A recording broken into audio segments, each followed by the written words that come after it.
Est-ce qu'un candidat ne peut pas avoir une idée des tendances? Vous nous avez dit, à partir des procès-verbaux que vous avez, que votre candidat ne pourra pas être premier, ne pourra pas être deuxième. Donc un autre candidat peut dire, à partir des éléments que j'ai à ma possession, je peux être premier. Parce qu'en fait, l'institution qui est appelée à proclamer les résultats, c'est le Conseil constitutionnel. Écoutez, monsieur Kamto, moi, à mon âge, je voulais savoir pourquoi monsieur Kamto a refusé d'aller aux élections locales en 2020. Qu'on nous explique pourquoi. Et c'est ça, c'est des petits avantages que les gens ne savent pas. Donc, M. Matomba a reçu de l'argent de la ligne 65. À quelle occasion? C'est ça le problème. Il a donné des résultats qui disent que M. Issa Chiroma aurait gagné les élections tantôt à 62%, 62, quelque chose %. Bon après-midi, mesdames, messieurs, et bienvenue dans cette autre édition de votre programme présidentiel 2025. Nous sommes le 14 octobre de l'année 2025 et nous sommes au lendemain du scrutin électoral de notre pays, le Cameroun. Et ce soir, on en parlera avec Monsieur Eyoum qui nous a rejoint. Il est du PURS. Il est notamment dans ce parti politique-là. Avec lui, on va parler de l'élection présidentielle, on va parler des différentes irrégularités et des sorties qu'on peut déjà lire ici et là sur la toile. Bonsoir, Monsieur Eyoum, et bienvenue. Merci pour votre invitation. Et davantage, je voudrais transmettre à l'administration de votre média les salutations de notre leader, Serge Espoir Matomba, qui était candidat aux élections qui se sont passées il y a 2 jours, comme vous le savez. De même, nous voulons étendre ces salutations envers tous vos auditeurs, n'est-ce pas? Et nous les encourageons d'être tout le temps scotchés afin d'être au parfum de l'information que vous délivrez au quotidien. Vous êtes coordonnateur régional du PURS pour le littoral. On va déjà parler de la campagne électorale qui vient de s'achever, du scrutin même en lui-même qui s'est achevé, même si on attend encore les résultats. Comment la campagne s'est passée de votre côté, au PURS? Alors tout d'abord, je voudrais dire que nous avons fait ce que nous pourrions pour couvrir l'essentiel du territoire camerounais, afin de vendre notre projet de société. Et certainement que vous avez eu des nouvelles de notre leader qui a parcouru pratiquement toutes les régions et qui a été surtout dans la région du nord, du septentrion, du centre, de l'est au moins 3 fois. Donc ça a été une épreuve certainement très très onéreuse. Mais ça a aussi été un moment d'apprentissage parce que, vous savez, honnêtement dit, quand on parle de politique chez nous, quand on parle des élections, et ainsi de suite, de la démocratie, il reste beaucoup de chemin à parcourir. Oui. Donc, nous avons pu faire ce que nous pouvions. Et bien évidemment, nous attendons les résultats qui vont, n'est-ce pas, être délivrés dans les jours qui viennent. Parce que nous sommes un parti qui respecte les institutions. Parce que vous savez, avant d'aller aux élections, nous savons qu'il y a des règles qui sont fixées. Et nous pensons que c'est le devoir de tout citoyen, même appartenant à un parti politique, de se conformer bien évidemment, n'est-ce pas, aux prescriptions légales qui sont en place. Donc, nous n'avons pas grand-chose à dire là-dessus. C'est vrai que pendant que nous allons continuer l'émission, il y aura un certain nombre de détails dont on parlera. Parce que notre système électoral et même la compréhension de la politique, la compréhension de la démocratie, la compréhension du multipartisme, tout cela devraient être, n'est-ce pas, des sujets sur lesquels nous devons nous appesantir dans les jours qui viennent, afin que nous ne puissions pas tomber indéfiniment sur les travers qu'on découvre tout le temps. Nous avons besoin de travailler pour que, bien évidemment, le citoyen soit au centre n'est-ce pas, du processus électoral. Du processus électoral. Et on en parlera bien sûr, mais tout à l'heure vous avez parlé du respect de loi. Qu'est-ce que vous parlez, quand vous parlez du respect de loi, vous voulez faire référence à quoi? Parce qu'on sait, ces dernières heures, sur les réseaux sociaux, on a eu plusieurs sorties. L'actualité, elle est autour des résultats. Est-ce que c'est cet aspect-là que vous voulez revenir lorsque vous parlez du respect des lois, du PURSE, qui est un parti républicain?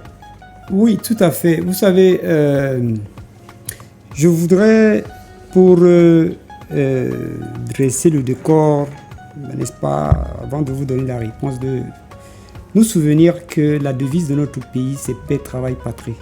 Ok. Grosse promo chez Intenseware. Offrez-vous des espadrilles et babouches à seulement 10 000 francs CFA.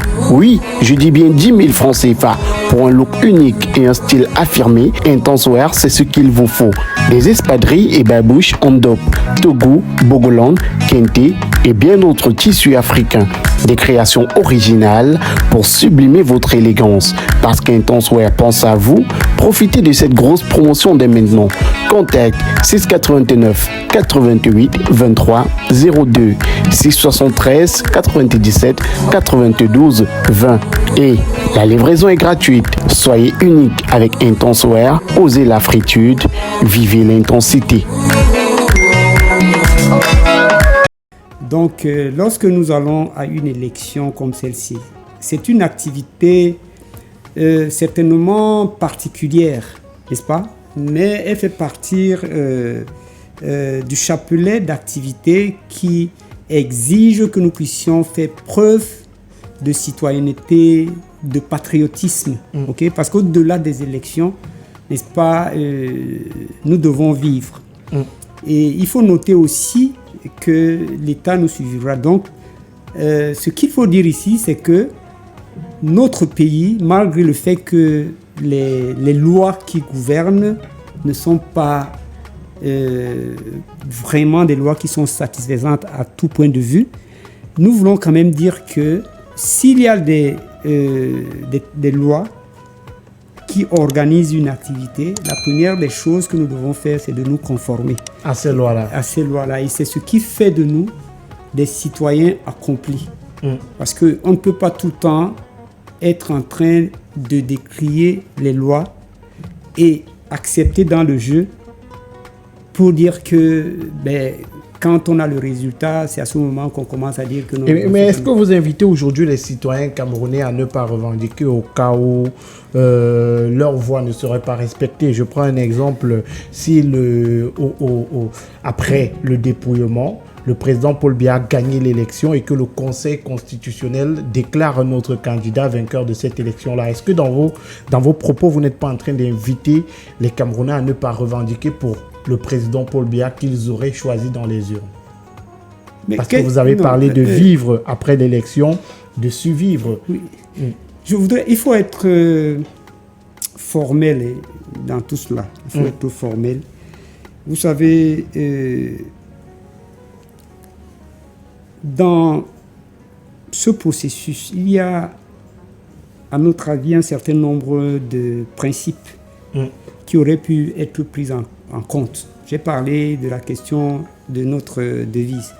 Mais également, en matière d'élection, de respect de loi, nous avons besoin de nous rappeler que le respect de la loi, ça fait partie de la notion du civisme, ça fait partie de la notion... En fait, cela fait appel à la notion d'éthique. Ok? Oui. Et sur ce point, donc, ou bien sur ces deux aspects, je pense que la première des choses, lorsqu'on a accepté d'aller dans ces élections, c'est qu'effectivement, nous avons accepté l'ensemble, n'est-ce pas, des lois qui régissent l'organisation des élections.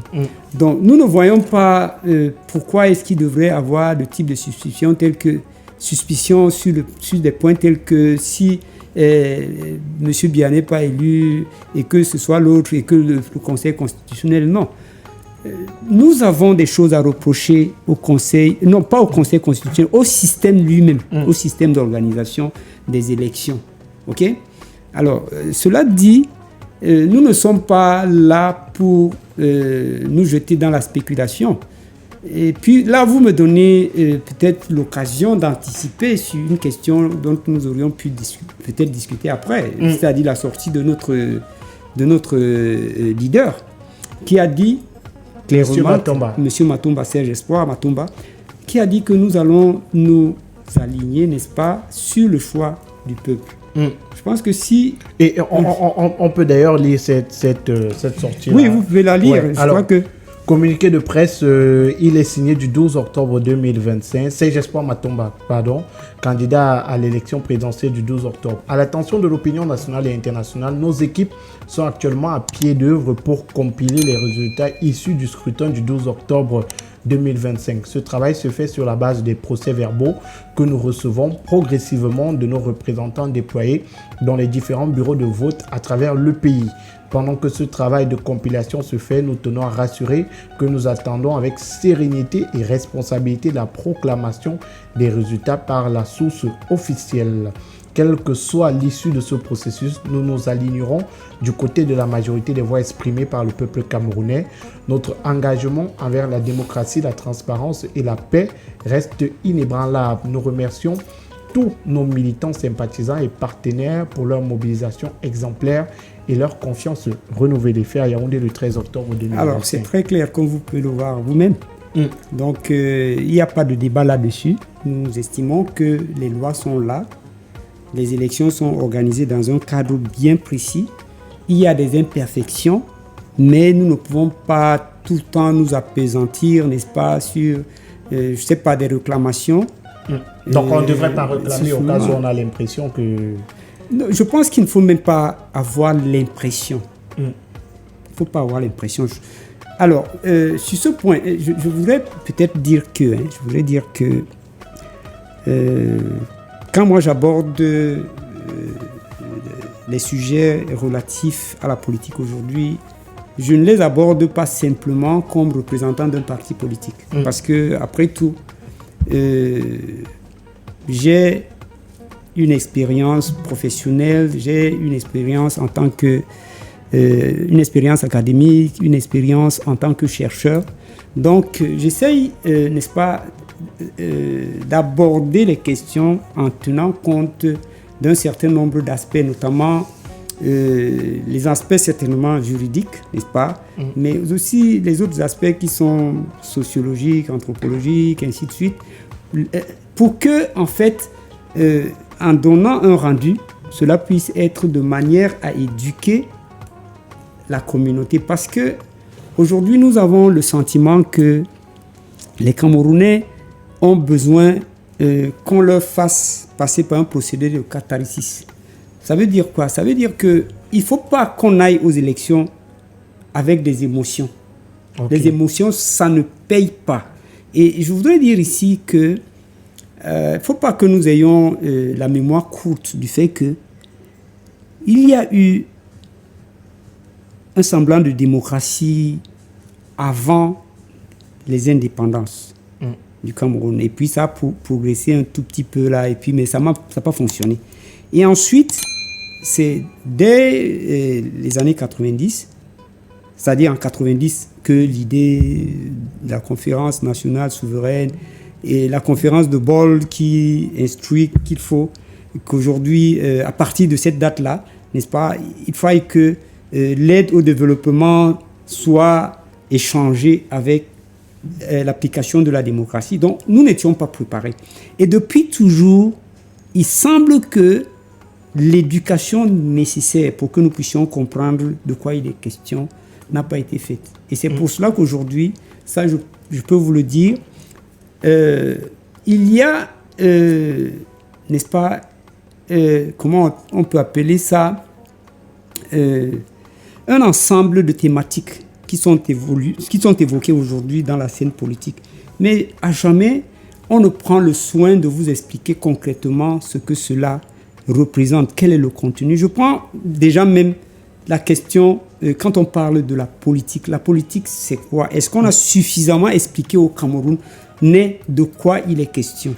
Peut-être vous allez aider tout au long de cette émission à comprendre, aux Camerounais d'ailleurs, à comprendre c'est quoi la politique. Mais Monsieur Iyom, parlons de cette élection-là.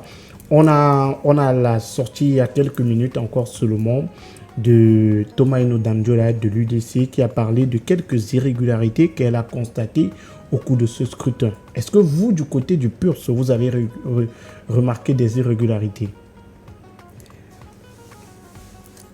Bien, nous ne parlerons même pas simplement des irrégularités, nous parlons des dysfonctionnements. Des dysfonctionnements. Quand on parle de dysfonctionnement, ici, nous voulons faire appel au fait que les lois même là, nous avons accepté d'aller aux élections, mais les lois même qui régissent l'organisation des élections ne sont pas aujourd'hui, il y a un certain nombre de procédés, n'est-ce pas, des étapes qu'on aurait pu, des pratiques qu'on aurait pu simplement annuler. Lesquelles par exemple? Je vais vous dire par exemple que, bon, la présence des scrutateurs des partis politiques ne devrait plus avoir lieu. Ok. Oui. On devrait confier l'élection à Elekam uniquement. Oui. Dans des pays démocratiques, où on dit vraiment qu'on est démocratique, on cherche des jeunes qui sont des bénévoles.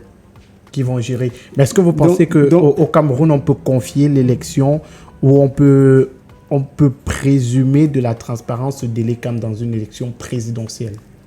Il ne faut pas, à mon avis, il ne faut pas poser le problème en termes d'Elekam. C'est Elekam, l'organe qui gère l'élection présidentielle au Cameroun. Tout à fait. Mais nous pensons qu'il faut faire confiance aux Camerounais. Parce que Elekam est une organisation, une institution à caractère moral. Vous voyez, non? Donc, vous pensez qu'on doit faire confiance aux Camerounais qui travaillent pour Elekam?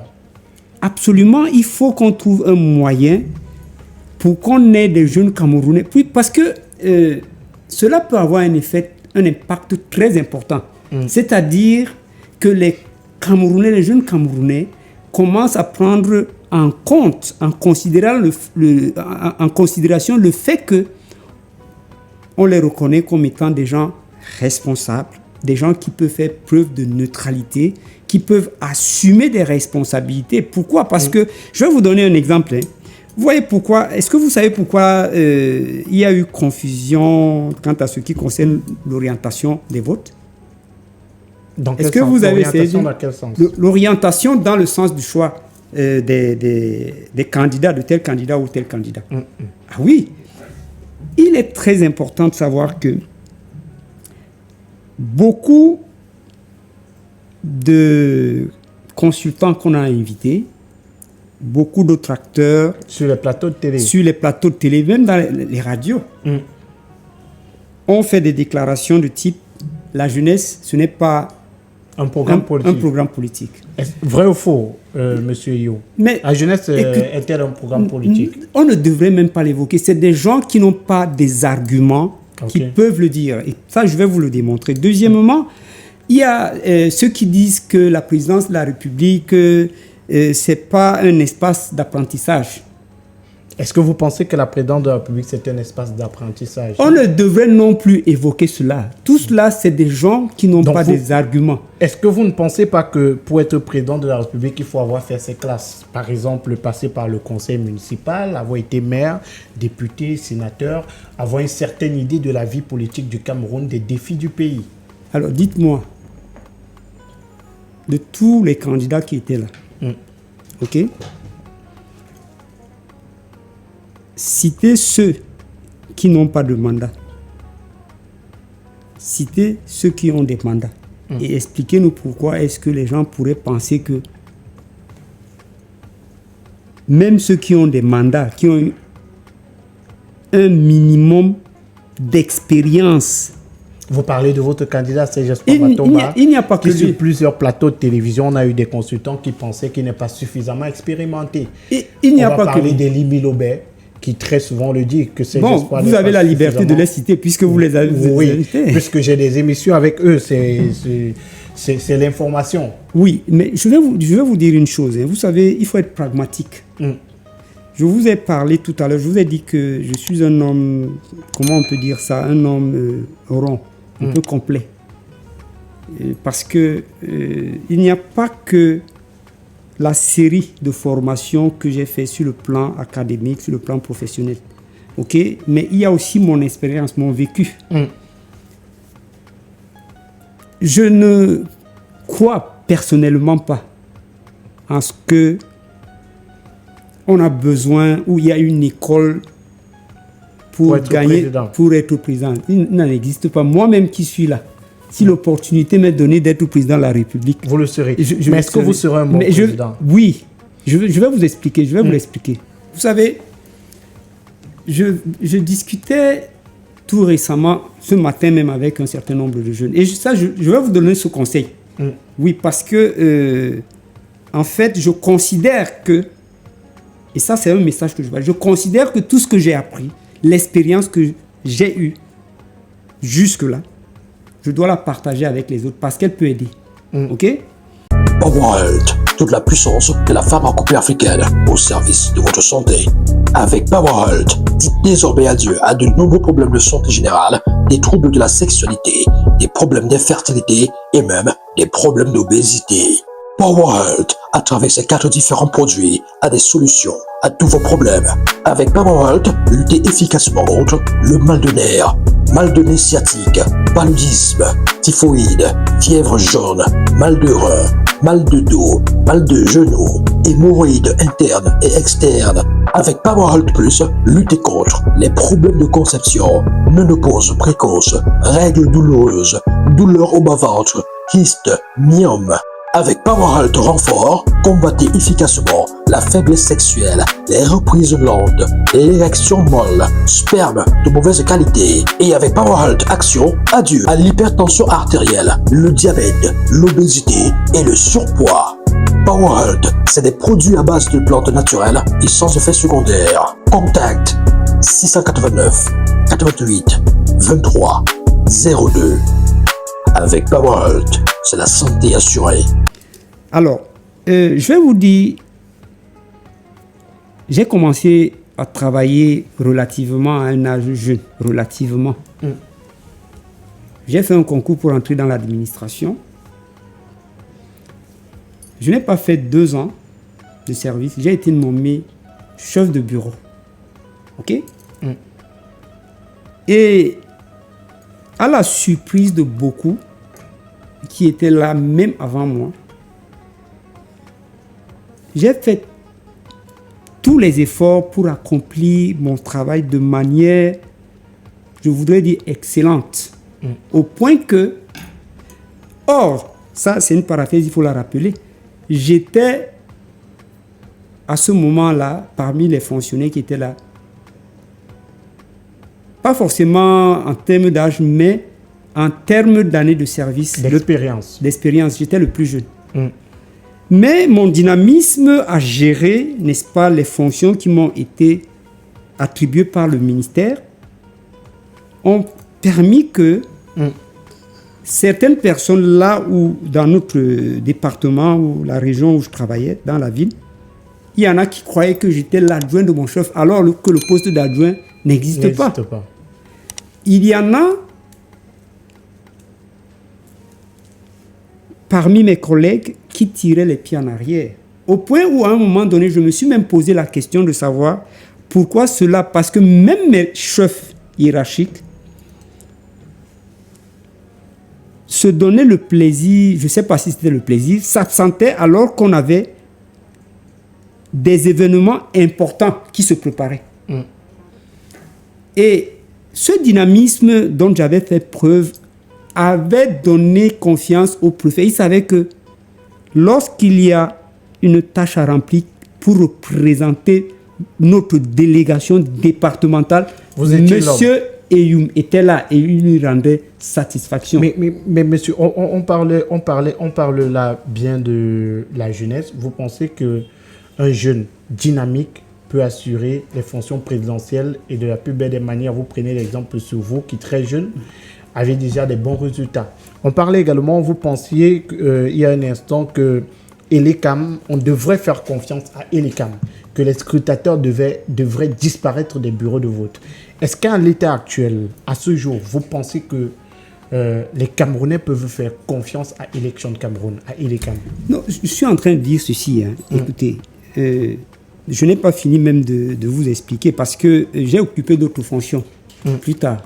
On m'a fait confiance pour diriger d'autres services dans l'administration. Et je puis vous dire que jusqu'à cette date, il y a la dernière structure que j'ai dirigée. En la prenant en main, j'étais encore le plus jeune et le moins gradé même. Mais les résultats que j'ai eus, ni avant moi ni après, personne ne les a jusqu'aujourd'hui. Et j'ai laissé ce poste il y a presque 15 ans à peu près. Ou 17 ans. J'ai laissé ce poste il y a 17 ans. Donc cela, c'est pour vous dire qu'en fait, quand vous avez une bonne formation et que vous avez des valeurs intrinsèques, quand on vous donne une tâche, vous pouvez l'accomplir. Alors, c'est pour dire quoi? C'est pour dire que déjà, quand quelqu'un est chef d'un parti politique, un parti politique est organisé. OK?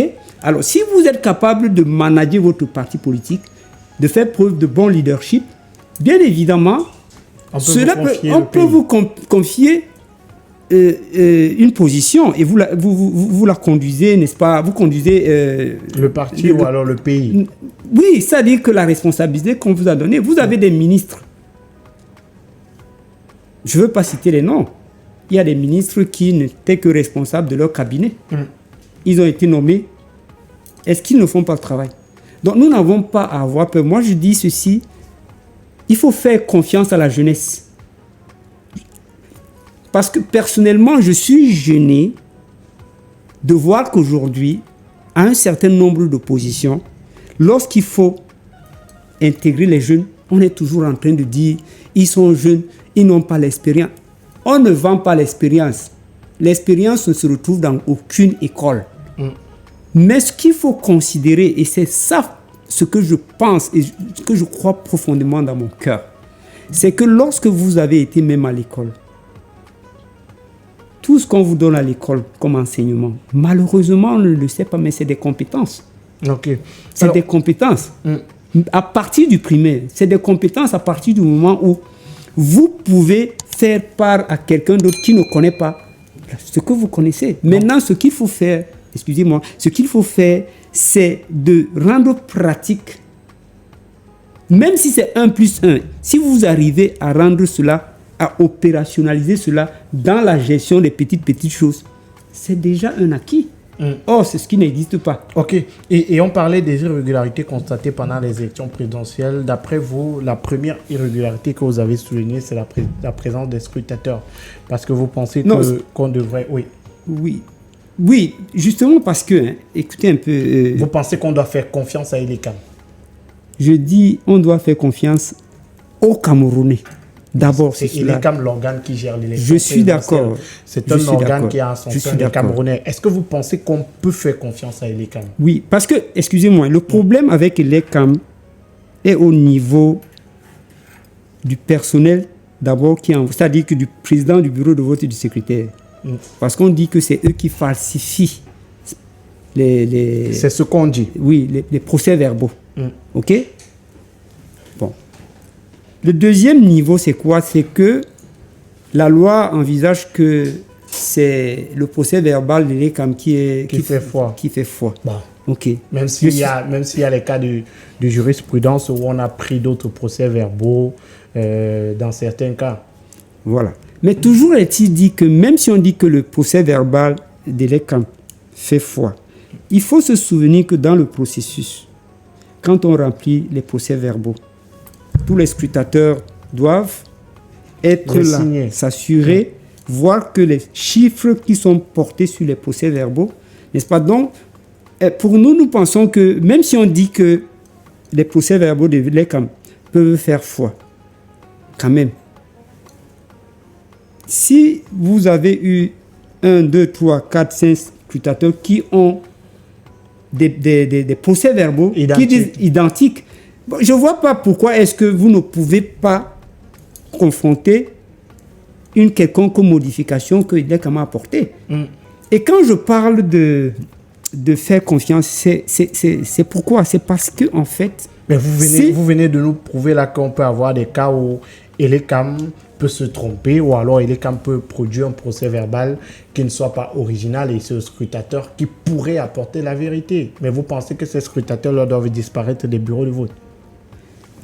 C'est votre position personnelle ou c'est celle du PURS? Écoutez, je vous ai dit, quand vous lisez la lettre, vous avez lu la lettre tout à l'heure. Oui, et dans la lettre...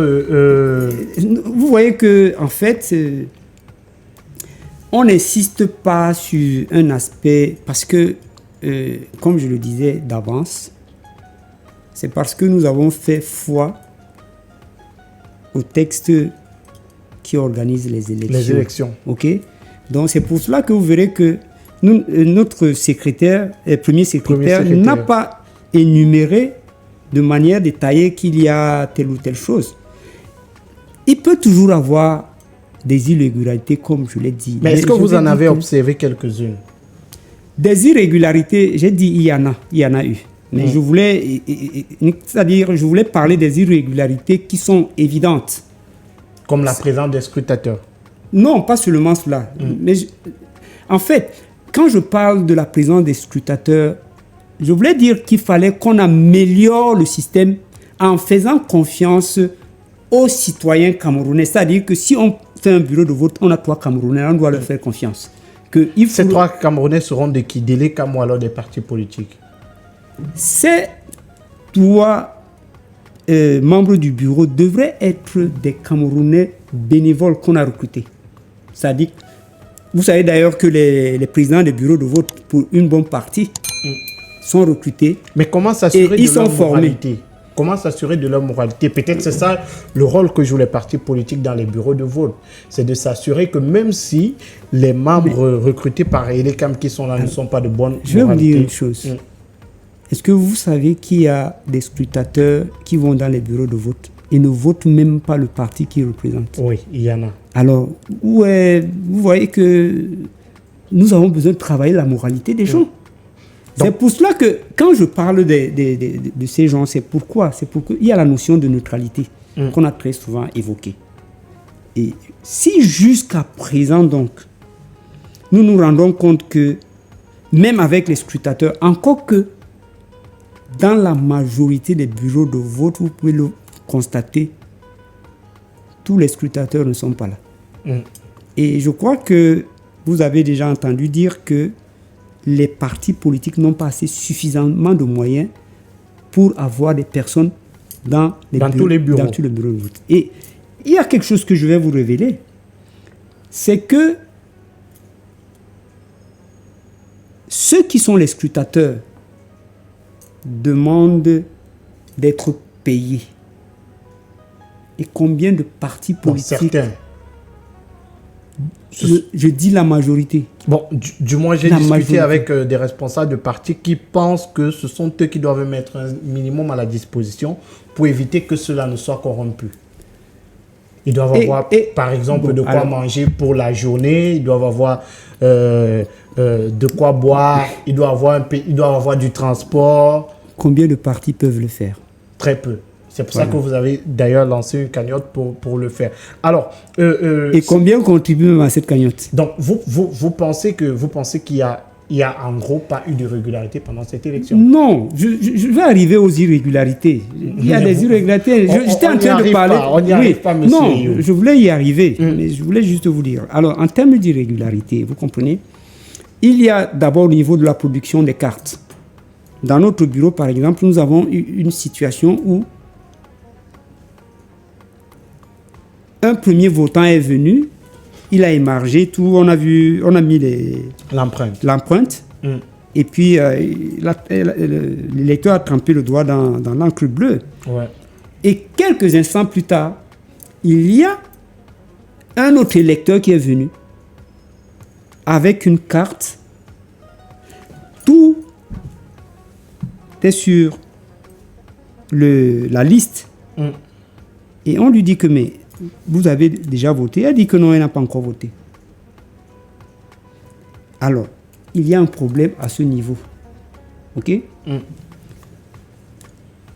D'autres irrégularités seraient à noter sur l'apparition des noms des électeurs sur les listes, parce qu'il y en a qui sont venus Et qui n'avaient pas leur nom. qui n'avaient pas leur nom. Voilà des éléments comme ça. Maintenant, quand on parle, je ne sais pas quel autre type d'irrégularité les gens peuvent parler. On voit des vidéos sur les réseaux sociaux où on a certaines personnes avec plusieurs cartes d'électeurs. Rappelons que ces vidéos, ce sont des vidéos qu'on retrouve sur les réseaux sociaux. Donc, Tout à fait. où les gens se retrouvent avec plusieurs cartes d'électeurs, où on voit des gens avec des procès-verbaux aux endroits où ils ne devraient pas être et tout le reste. Oui, mais je devrais dire ceci, hein, pour les doublons là. Il est évident, comme je venais l'exemple que je vous ai donné, il est évident que lorsque nous avons, vous savez que l'EC m'a envoyé un fichier électronique, ça dit que tout le monde pouvait vérifier. Sur les réseaux, Sur les réseaux Internet. sociaux. Sur Et Internet. savoir s'il est inscrit ou pas. Voilà, donc je pense que personnellement, lorsqu'on regarde à tout cela, la possibilité que quelqu'un puisse voter Plusieurs à fois. plusieurs fois était considérablement faible. Ok. Ça, il faut le dire. Maintenant, pour les procès-verbaux qu'on remplissait, je sais pas, bon, il ne faut pas faire trop de bruit sur cela parce que, à notre avis, c'est des phénomènes qui sont périphériques et que les gens utilisent simplement pour montrer que non, il y a eu irrégularité. Donc pour vous, c'est pas grave. Ce n'est pas que ce n'est pas grave, mais je veux dire que Vous avez dit c'est des choses. périphérique. C'est pas- périphérique, ça veut dire que c'est pas des choses qui C'est sont pas assez important. assez important. Il y a même quelqu'un qui a fait une autre démonstration qui consistait à dire que bon, ok, quand on prend, comme il y a, ça fait 8 pages, ok, Oui, le procès verbal. la feuille du milieu là, il disait que tout se joue dans Et on peut et puis on peut remplacer cela. Bon, jusqu'à quel point nous pensons qu'il y a il y a eu des irrégularités, notamment comme je vous ai dit là sur la constitution des listes, parce que c'est là la première des choses, parce que ça permet, bien évidemment, quand on veut frauder, n'est-ce pas, de diminuer le nombre de potentiels électeurs Ou de les augmenter. Parce ou de qu'on- les augmenter. On a également des captures qui se retrouvent sur les réseaux Voilà. sociaux. On a le nombre qui ne correspond pas aux gens qui ont Voilà. voté. Mais après, Voilà, mais il y a un problème. Moi, j'étais dans un centre où on n'a même pas eu, je crois pas qu'on a eu 50% de participation. Pourtant, lorsqu'on est venu le matin, il y avait une affluence. Mais il y a des gens qui étaient là, ils ont voté, ils ne sont pas partis, ils ont passé tout le temps à faire du bruit. J'étais dans un bureau de vote où nous devions avoir autour de 300, je crois 97 électeurs. On n'a eu que la moitié plus 2. bon, dans mon bureau de vote, c'était un peu plus, c'était plus de 63%. Alors, après le scrutin de dimanche dernier, on a eu des procès-verbaux qui se retrouvent sur les réseaux sociaux. On a des tendances, des gens qui ont filmé les résultats de leur bureau de vote et tout. Vous aviez des scrutateurs dans les bureaux de vote. D'après les procès-verbaux que vous avez, quelle est la position de votre candidat? Est-ce que vous avez espoir? Est-ce que vous attendez un retour positif? Mais ce qui est vrai, c'est que avec les procès-verbaux que nous avons sur un certain nombre dans un certain nombre de localités, comme ici, Vous en avez combien? nous n'envisageons pas que nous soyons premiers, que nous soyons deuxièmes, n'est-ce pas, à partir des petits centres dans lesquels, n'est-ce pas, nous avons eu, n'est-ce pas, à avoir des scrutateurs. Donc, sur ce point, nous ne pouvons pas vous donner une position quelconque. Nous attendons simplement, comme nous avons dit, que les résultats soient compilés. Officiels. Pour qu'on sache effectivement quelle est notre position. Okay, mais de ce que vous avez, on ne demande pas de donner le résultat de l'élection. Non, moi, je peux dire, dans mon bureau de vote, je le dis avec certitude, avec les chiffres, il y avait, je peux vous donner, laissez-moi retrouver les chiffres de mon bureau de vote. Non. Je vous donne les chiffres de mon bureau de vote. Écoutez, je vous donne avec certitude ce qu'il y avait comme chiffre de mon bureau de vote. Ce n'est pas une question de certitude. En fait, quand vous avez été dans un bureau de vote pour représenter le parti, c'est le parti, à l'administration du parti, que vous devez de transmettre les résultats, quel que soit, au lieu de les remettre, de les mettre en public, c'est-à-dire les publier. Donc vous ne pouvez pas nous donner, mais vous les avez. Oui, nous les avons. Et ce que nous sommes en train de faire actuellement, c'est de voir comment compiler ces résultats pour savoir donc quel est le volume des lecteurs qui a tourné, n'est-ce pas, son regard vers nous, c'est-à-dire sur notre projet. Et votre candidat, Serge Espoir Matomba? Tout à fait vers lui. Grosse promo chez Intenseware. Offrez-vous des espadrilles et babouches à seulement 10 000 francs CFA. Oui, je dis bien 10 000 francs CFA. Pour un look unique et un style affirmé, Intenseware, c'est ce qu'il vous faut.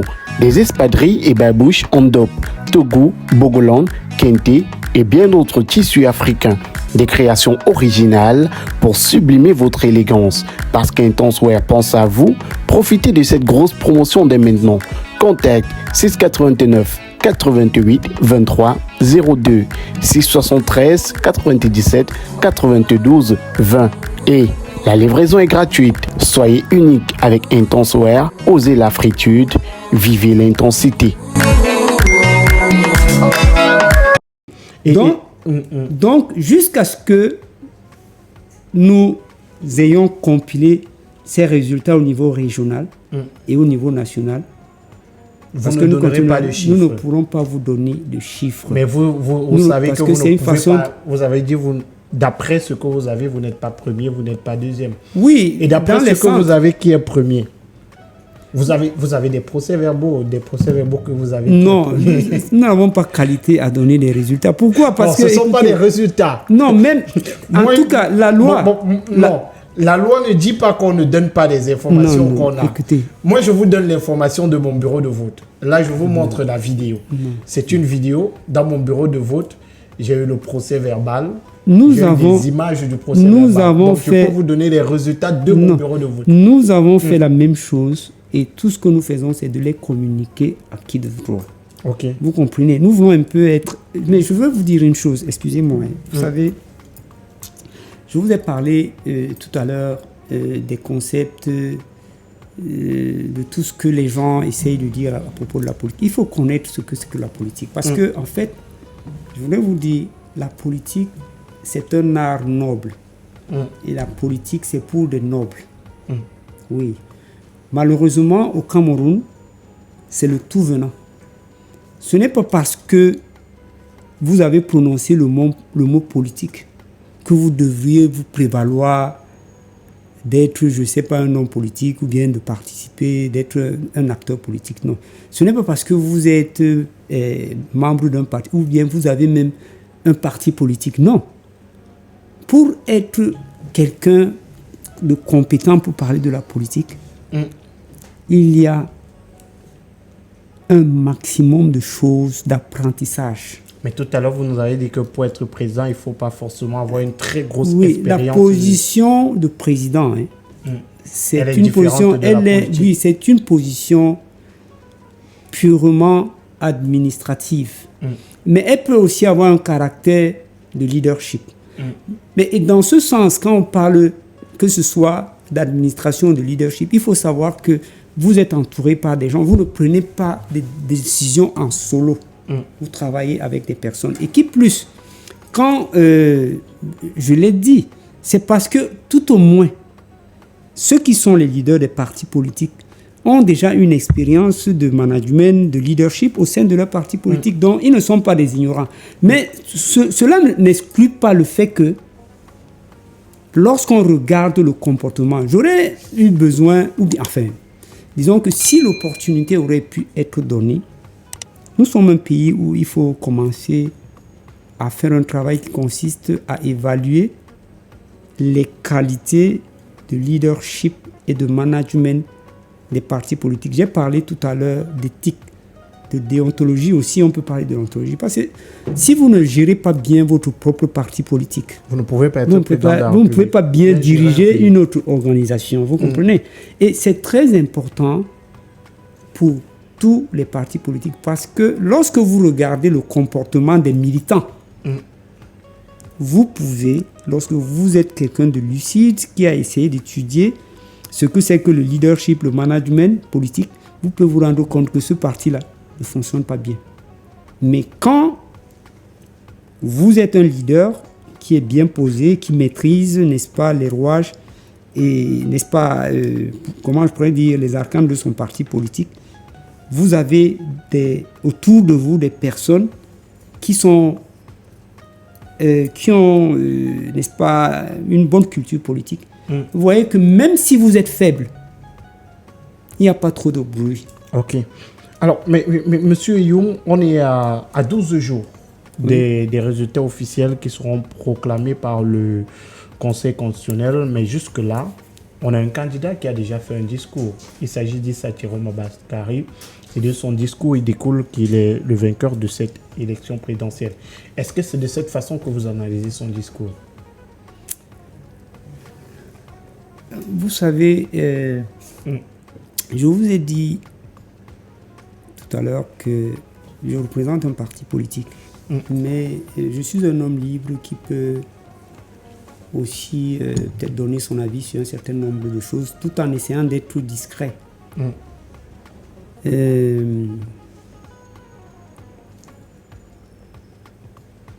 Dans un certain nombre de messages que j'avais fait, des discours, des vidéos, et puis dans des discussions que j'ai eues avec des personnes, moi, personnellement, j'avais donné un délai de 3 jours pour que cela soit fait. Donc ça ne me surprend pas. La sortie d'Issa Chiroma Bakary. Cela ne me surprend pas. Je savais que cela allait se faire. Vous comprenez? Et pour commencer, il faut déjà vous dire que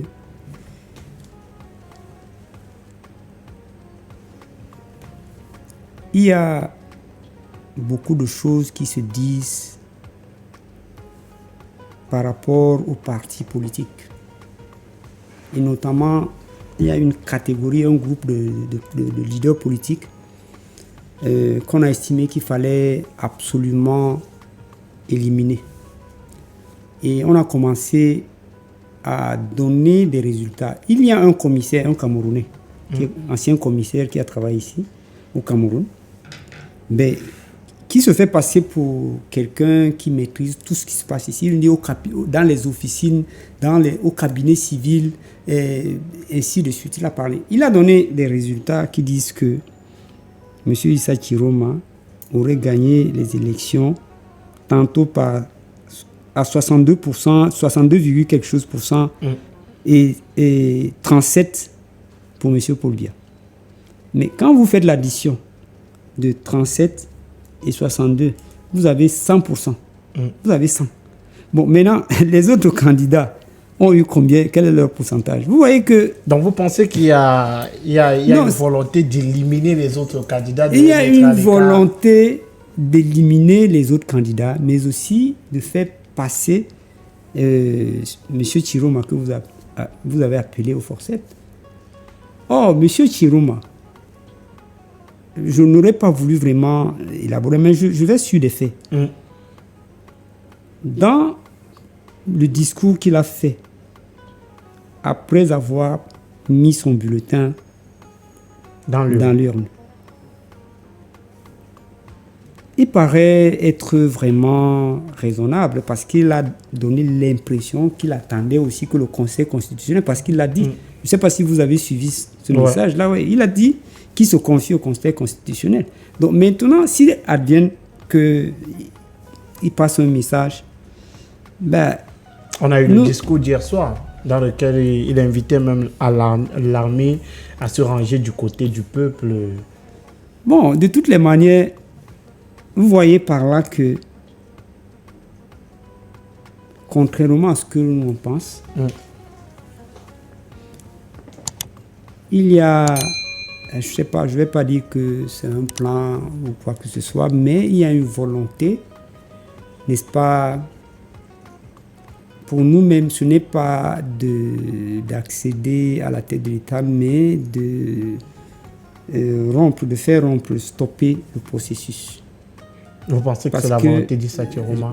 Parce que, en fait, si au départ, on dit qu'on attend les résultats du Conseil constitutionnel et puis subitement, on décide... Mais est-ce qu'on ne peut pas avoir les résultats avant que le Conseil constitutionnel se proclame? Parce que le Conseil constitutionnel se proclame à partir des procès-verbaux.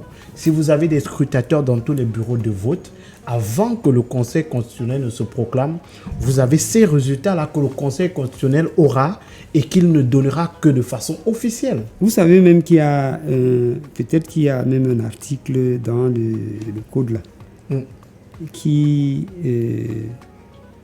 fait valoir que ce sont les résultats qui sont sortis des bureaux de vote, qui sont des résultats en fait. Je vais prendre l'exemple d'un examen à l'école. Oui. Avant d'entendre votre bulletin, vous connaissez la note que vous aurez parce que vous avez composé, on a corrigé, vous êtes chez vous, vous avez fait les calculs et vous connaissez la note que vous aurez dans votre bulletin. Oui, mais maintenant, ce que le principal fait, c'est de vous donner la note officielle. Est-ce qu'un candidat ne peut pas avoir une idée des tendances? Vous nous avez dit, à partir des procès-verbaux que vous avez, que votre candidat ne pourra pas être premier, ne pourra pas être deuxième. Donc, un autre candidat peut dire, à partir des éléments que j'ai à ma possession, je peux être premier. Mais attention. Mais pourquoi vous reprochez à Issa Chiroma? Non, attention. Parce que là, il faut faire la différence entre dire les résultats que vous avez pu avoir à partir des procès-verbaux et proclamer les résultats. Parce que là, ce qui se passe, comme je vous ai dit avec le commissaire et ce que le président du FSNC essaie de parler, c'est de proclamer les résultats. Parce que en faisant appel aux forces armées, je ne sais pas, aux fonctionnaires et tout ce qu'il a dit, vous êtes déjà en train de toucher les institutions du pays. Et nous pensons que, en fait, cela est de nature à créer une sorte de psychose, vous voyez, un peu d'inquiétude. Oui. Parce qu'en fait, l'institution qui est appelée à proclamer les résultats, c'est le Conseil constitutionnel. Donc, je vous ai donné un exemple. Et d'ailleurs, le commissaire en question, à un moment donné, il a aussi donné d'autres statistiques qui disaient qu'au lieu de 62, c'était 72. Ainsi de suite là. Donc, vous voyez qu'en fait, il faut éviter de banaliser un peu... Donc, vous sanctionnez la démarche d'Issa Chiroma, celle de proclamer sa victoire avant que le Conseil constitutionnel ne se soit proclamé. Ce que nous disons dans l'esprit de la lettre, de la communication de notre premier secrétaire, c'est que nous n'alignons pas sur une déclaration individuelle. Nous nous alignons sur, n'est-ce pas, la volonté du peuple. Et vous avez parlé avant de parler de la volonté du peuple, vous avez dit pendant que ce travail de compilation se fait, nous tenons à rassurer que nous attendons avec sérénité et responsabilité la proclamation des résultats par la source officielle. Est-ce à dire que si, restons au conditionnel, Issa Chiroma Bakary estime que les procès-verbaux présentés par Eric Amo Conseil constitutionnel ne sont pas vrais et que Serge Espoir Matomba a des procès-verbaux qui corroborent ce qu'il dit, Serge Espoir Matomba ne va pas présenter ces procès-là. Pourquoi? Vous savez, je vous ai dit tout à l'heure, là, il ne faut pas qu'on contourne le pôle. Il y a une réelle difficulté. Je vous ai dit qu'il faut revoir le système de fonctionnement des élections. Parce que... Mais là, on est déjà allé à l'élection. On est déjà à l'AFTA. Oui, mais... Bon, les élections, ça ne va pas s'arrêter là. Bientôt, là, il y a les élections locales. Donc, il faut simplement envisager... Il faut que nous puissions simplement apprendre de ces lacunes, de ces dysfonctionnements-là pour améliorer. Parce qu'en fait, vous savez... Il faut dire vrai, il faut dire la vérité. Parce que les gens, moi, je disais, on est passé à côté des enjeux des élections. Moi, de par ma formation, ma culture, je ne veux pas trop passer le temps à discuter des individus. Non. C'est l'avenir du Cameroun. Oui. C'est l'avenir du Cameroun. Et vous avez parlé tout à l'heure de la suspicion, des craintes qui pourraient découler de ce discours-là. C'est assez important. Donc, justement, c'est pour cela que je voudrais qu'on essaie un peu de nous focaliser sur la nation, notre pays. Je vous ai parlé tout à l'heure de notre devise. C'est paix, travail et patrie. Vous ne pouvez pas avoir dans un pays des leaders politiques, des leaders d'opinion qui ne prennent pas en considération le fait que ce qui peut garantir à notre pays d'être un pays qui peut regarder loin, envisager l'avenir avec sérénité, n'est-ce pas, qui ne peuvent pas prendre en compte la notion de la paix. Je ne veux pas dire Vous pensez que c'est le cas du Satiroma? Je ne pense pas que même le parti au pouvoir, ceux qui nous dirigent, un seul instant prennent cela en considération. Parce que la paix se construit, elle se construit entre les citoyens. Si vous regardez l'état de notre pays aujourd'hui, vous vous rendrez compte que, bien évidemment, nous ne vivons pas en paix. On est toujours en querelle. Bon, moi, c'est la première fois que j'arrive ici, mais je ne serais pas surpris de savoir que parfois, quand vous avez certains de vos panélistes ici, ils passent le temps à se quereller et tout ça là. Oui. Ça peut arriver, des débats d'idées. Oui, mais parfois, je vais vous dire que les querelles sont dues au fait que les gens n'ont pas d'idées, ils n'ont pas d'arguments. Et ça, les quelques... Bon, on peut avoir des arguments qui ne se rejoignent pas. Oui, mais davantage, c'est parce que nous ne voulons pas comprendre que l'autre qui est à côté de nous a de meilleurs arguments que les nôtres. C'est-à-dire que si je mets... je vais vous donner un exemple. Je vais vous donner un ou deux exemples. Qu'est-ce qui peut justifier le fait que lorsqu'on est donc en train de faire un débat, qu'un représentant d'un parti X vous dise que vous êtes pro-RDPC, lance telle accusation, qu'est-ce qui peut motiver vous avez souvent ces accusations-là, monsieur Youm? Mais bien sûr. Mais est-ce que le PUR, c'est pro-RDPC? Peut-être il faut éloigner la question une fois pour toutes. Est-ce que Serge Espoir Matomba, candidat déclaré du PUR, c'est pro-RDPC? Écoutez, ça, c'est des questions qu'il ne faut même pas poser. Tout simplement parce que, ceux qui le disent, comme je vous l'ai dit, c'est parce qu'ils sont à court d'arguments. Donc, ils ne peuvent pas présenter une preuve à cela. Deuxièmement, quand on est dans la scène politique demande que l'on puisse être vraiment imprégné des mécanismes et des pratiques. Je peux vous donner un exemple. On a eu le grand dialogue national en 2018, c'est ça? Voilà. Le Premier ministre a invité tous les partis politiques.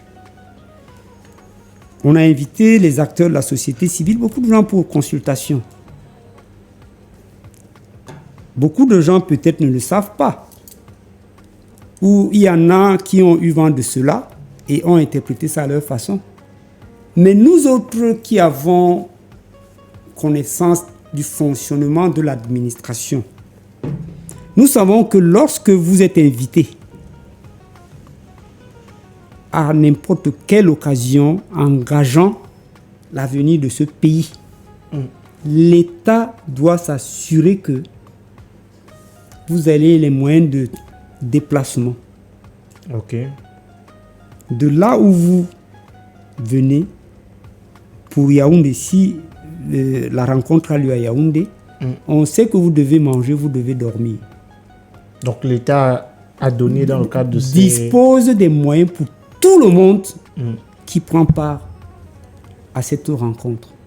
Alors, d'où viendrait-il que les gens estiment que c'est de la corruption? Non, vous avez rendu un service à l'État. Vous comprenez? Vous avez rendu un service à l'État. Je me souviens aussi d'une autre chose dont vous pouvez aussi vous souvenir. On a parlé des lignes 94 et 65. On vous avait parlé de la ligne 65. Je ne sais pas si on vous a expliqué de quoi il s'agissait. Expliquez à nos auditeurs. Non, écoutez. Cette ligne 65, par exemple, est une ligne de laquelle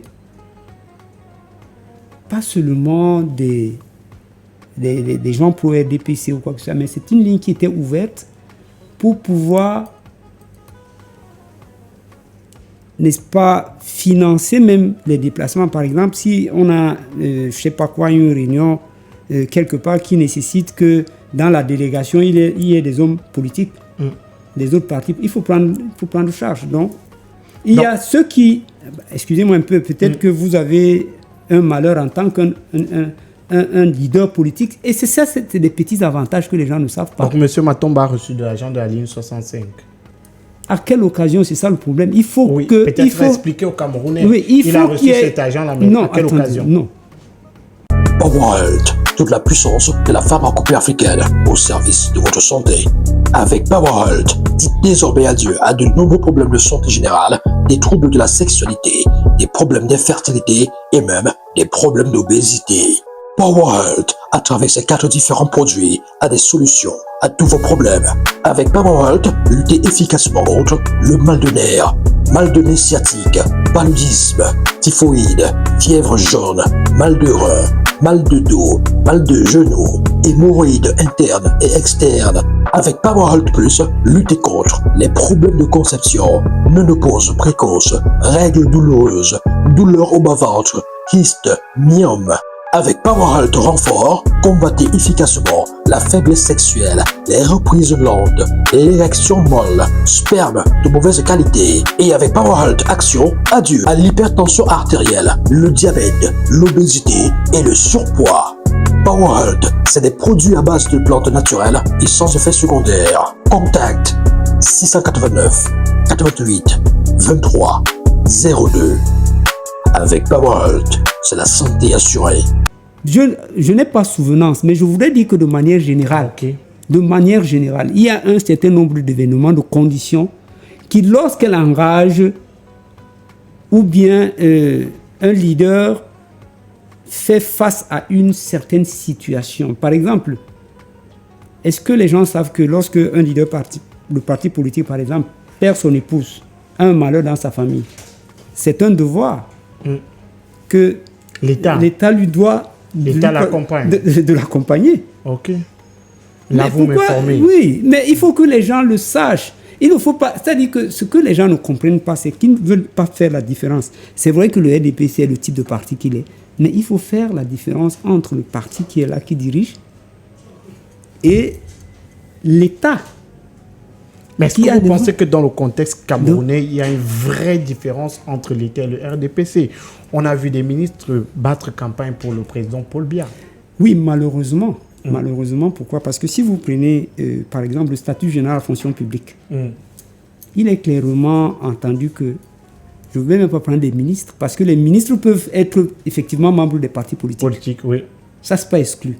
Mais les fonctionnaires sont tenus... Le ministre n'est-il pas un fonctionnaire? Non, le ministre n'est pas un fonctionnaire. Ah, ok. Le ministre n'est pas un fonctionnaire. Ça, il ne faut pas que les gens confondent. Alors, quand vous êtes un fonctionnaire, quand vous avez...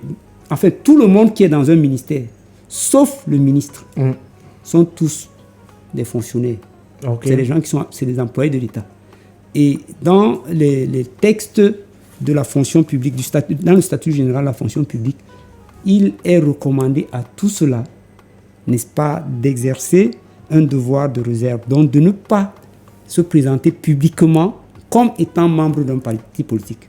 Donc, ils peuvent être membres d'un parti politique, mais ils ne devraient pas le faire publiquement. Se présenter publiquement. Oui. Alors, on attend les résultats du Conseil constitutionnel. Dans 12 jours exactement, le Conseil constitutionnel va se présenter sur cette élection et votre candidat, Serge Espoir Matomba, l'a dit, il suivra la voix du peuple. Mais on se pose la question aujourd'hui de savoir, on a remarqué une opposition divisée pendant cette élection. Pourquoi votre candidat, ou alors pourquoi il n'y a pas eu de coalition entre votre candidat et d'autres candidats? Alors, sur cette question encore, je voudrais vous apporter un certain nombre d'éclaircies. Parce que je vous ai dit tout à l'heure que le malheur que nous avons dans notre pays, c'est d'avoir des gens qui n'ont pas la culture politique. Oui. Et j'ai essayé d'expliquer ceci aux uns aux autres. Et je suis sûr que vous le savez, hein, vous-même. Chaque parti politique a été créé par des individus en son temps. Chaque parti politique a ses statuts, règlements intérieurs et puis ce qu'on appelle son idéologie. Donc à partir de ce moment-là,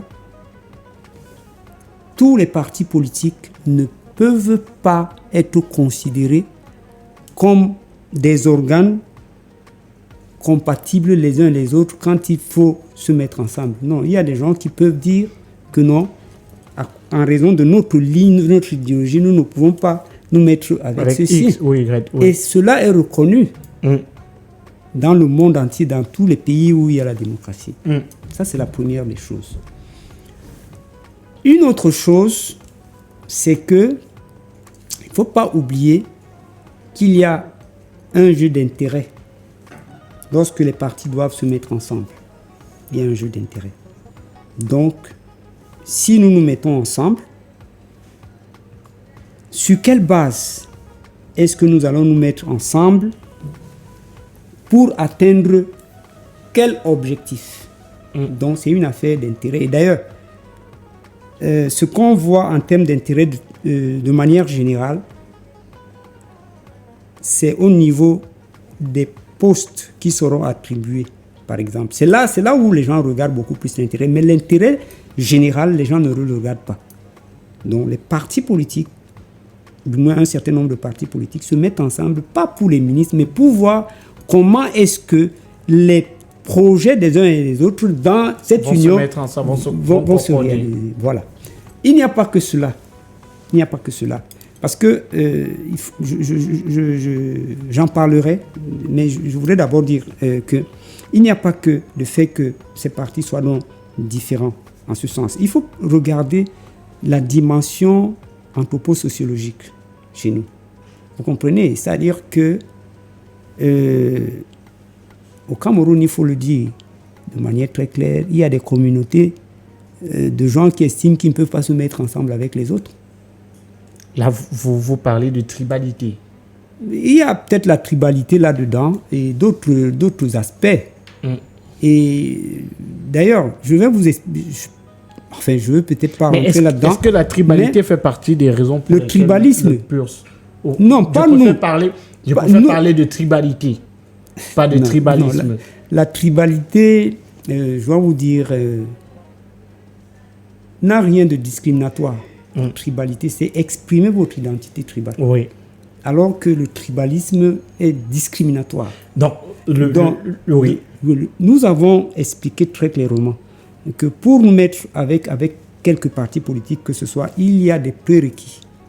Et l'un des prérequis était effectivement de voir les points de convergence de la ligne, de l'idéologie et du programme politique. Voilà. Et vous n'en avez pas trouvé sur les 11 candidats, sur les 10 candidats de l'opposition? Sur les autres, c'est les autres 10 candidats, on n'en a pas trouvé. Okay. C'est justement pour cela que nous n'avons pu nous mettre ensemble qu'avec d'autres partis qui n'avaient pas de candidats.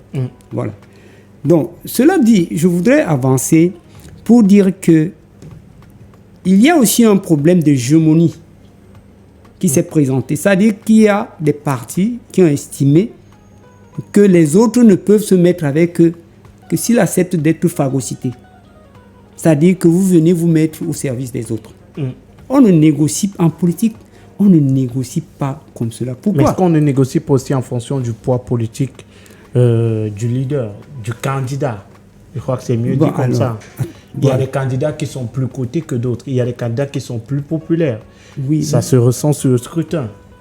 Nous sommes d'accord, mais la cote d'un parti politique, on parle toujours des leaders, je ne sais pas pourquoi.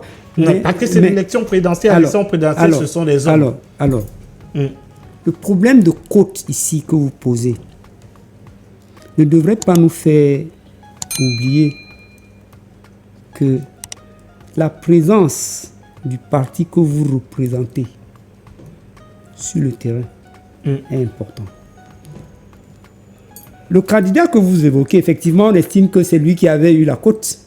Mais déjà... Bon, je n'ai pas évoqué un candidat. Non, enfin, vous avez cité son nom. Vous avez cité son nom tout à l'heure. Vous parlez d'Issa Chirouma? Oui, par exemple. Okay. Alors, quelle était la cote, ou quelle est la cote de ceux qui l'ont présenté comme le candidat de l'Union pour le changement?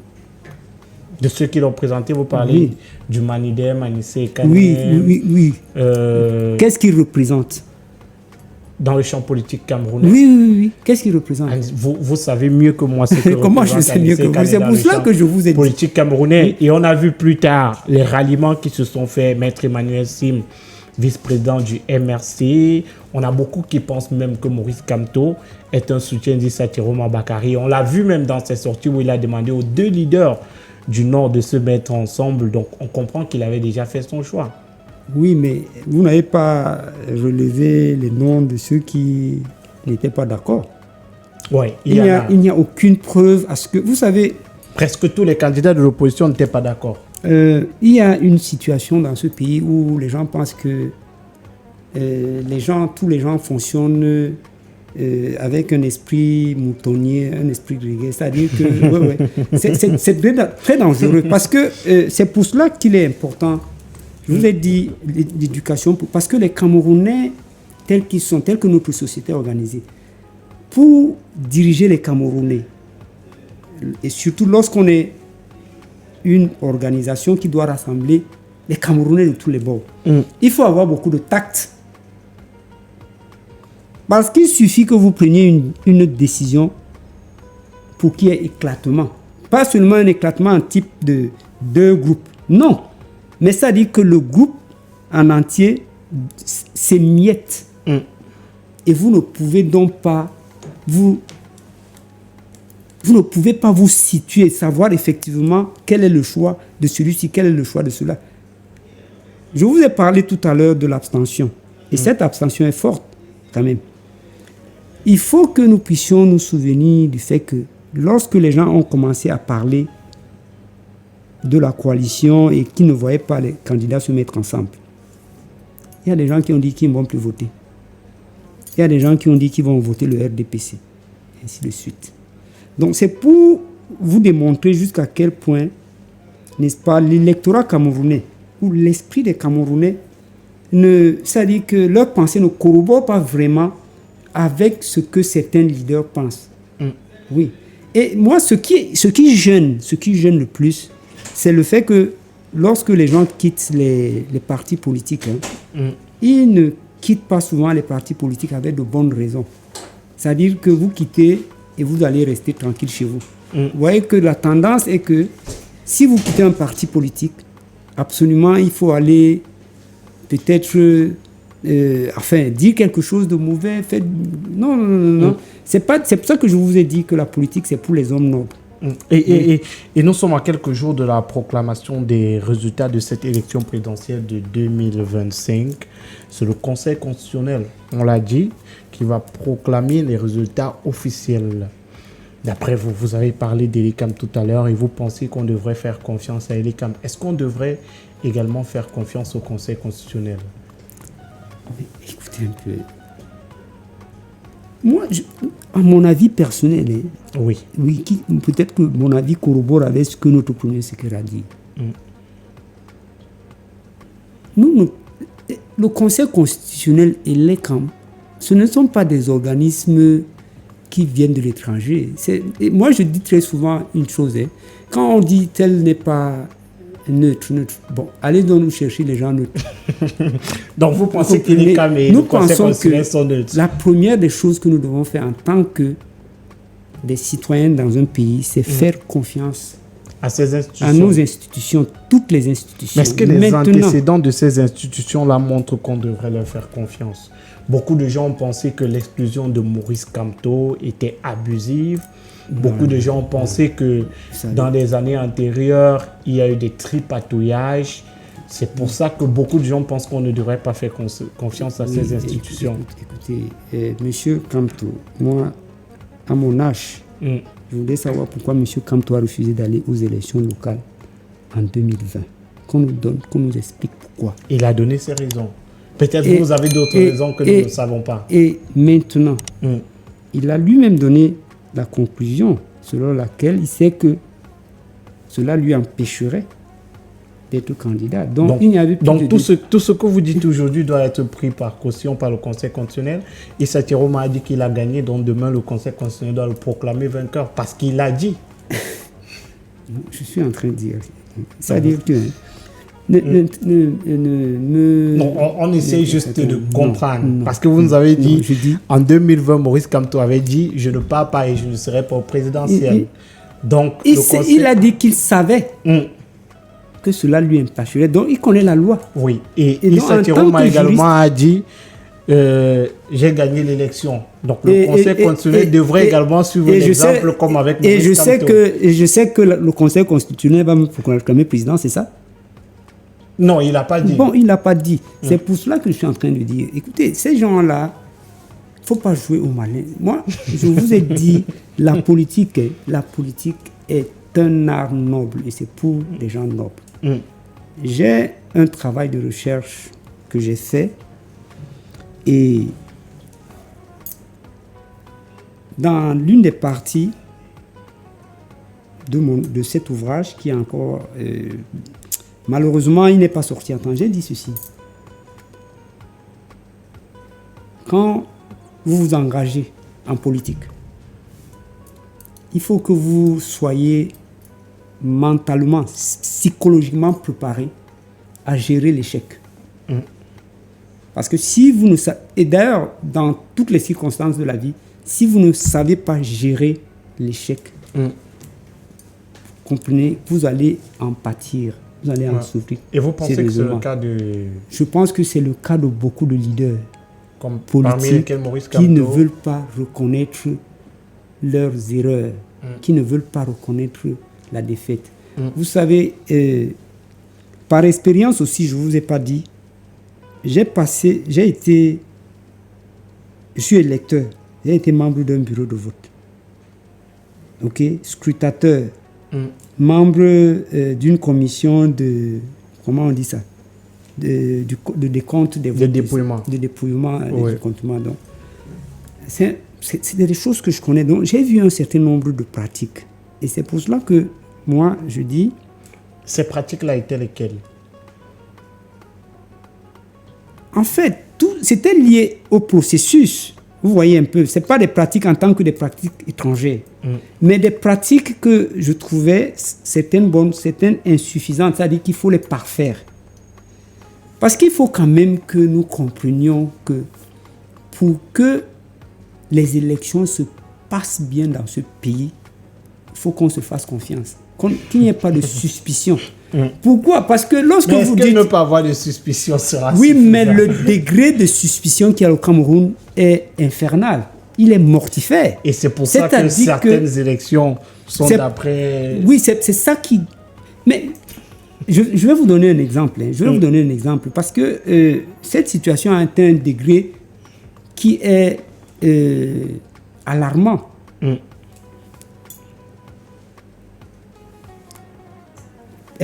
Notre leader avait invité Charles Blé Goudé ici, à Douala. Je ne sais pas si vous étiez au courant. Oui. Voilà, alors. Il y a des casquettes qu'on avait sorties. Et un jour, je portais cette casquette sur ma tête. Je ne sais pas où j'allais. Et très rapidement, on a confondu la photo de Blé Goudé à la photo de Paul Biya. Vous voyez jusqu'à quel point on peut être là. C'est dangereux.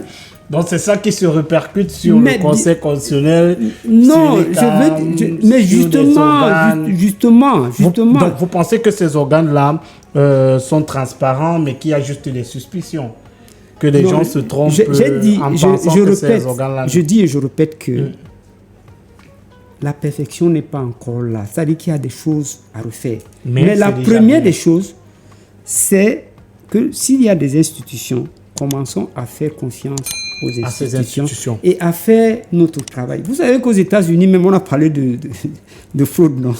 De fraude des élections. Donc, un système démocratique comme les États-Unis, il y a des fraudes. Oui, ça veut dire que s'il y a des défaillances, non, je ne veux pas dire cela. Je ne veux pas affirmer que... Je veux dire que quand on a constaté, là où on constate qu'il y a les défaillances, il faut simplement aller dans la dynamique de corriger les défaillances. Parce que moi, je dis, hein, regardez, si je prends les élections où c'est 92, n'est-ce pas, quand John Fundi arrive, moi je dis aux gens, oui, John Fundi, tous les leaders politiques là sont venus faire leur campagne sur la véranda d'un centre de jeunesse que je dirigeais. J'étais directeur de centre de jeunesse à cette époque-là, très, très tôt, comme je vous ai dit que j'ai eu. Ils venaient tous là. Mais j'ai lu la scène politique, les comportements et tout. J'étais ici à Douala, quand on lançait les villes mortes et tout ça. J'ai eu plein d'informations, mais je me suis rendu compte que si il fallait que M. John Fundi gagne les élections, véritablement, il y avait un certain nombre de préalables. Grosse promo chez Intenseware. Offrez-vous des espadrilles et babouches à seulement 10 000 francs CFA. Oui, je dis bien 10 000 francs CFA. Pour un look unique et un style affirmé, Intenseware, c'est ce qu'il vous faut. Des espadrilles et babouches en DOP, Togo, Bogoland, Kente et bien d'autres tissus africains. Des créations originales pour sublimer votre élégance. Parce qu'Intenseware pense à vous, profitez de cette grosse promotion dès maintenant. Contact 689 88 23 02 673 97 92 20 et la livraison est gratuite. Soyez unique avec Intenseware, osez la fritude, vivez l'intensité.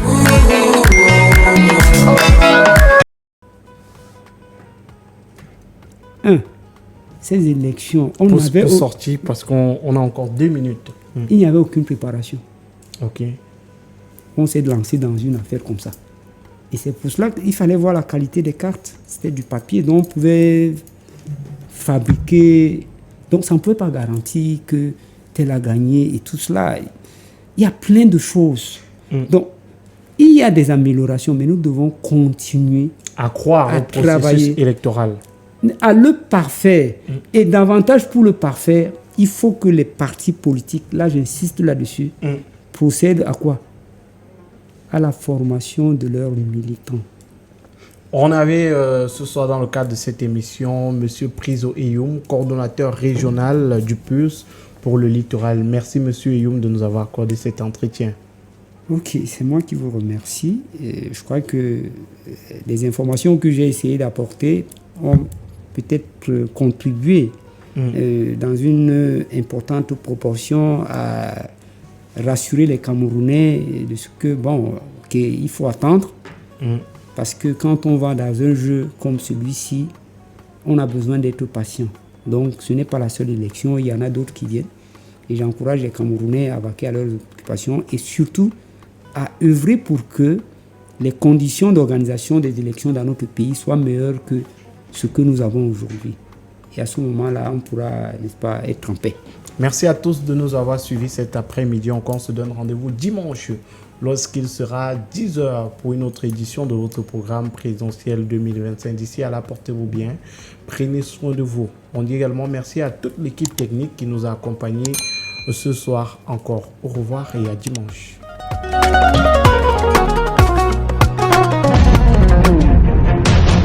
Ne manquez pas votre émission présidentielle 2025 tous les mardis 16h et dimanche 10h.